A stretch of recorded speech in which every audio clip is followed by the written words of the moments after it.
yan.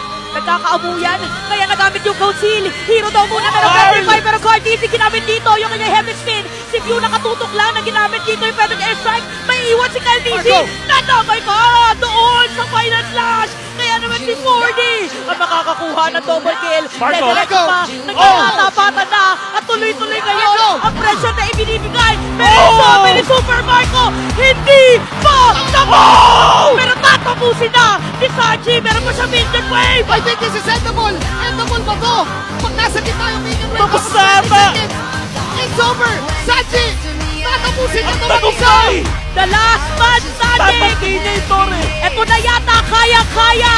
At makikita natin ngayon sa magtatapos ng storya ng pinakamalakas! Isa lang ang mananatiling matikas! At nasa taas! Team Liquid Echo! Ang kampiyon ng MPL Philippines Season 13!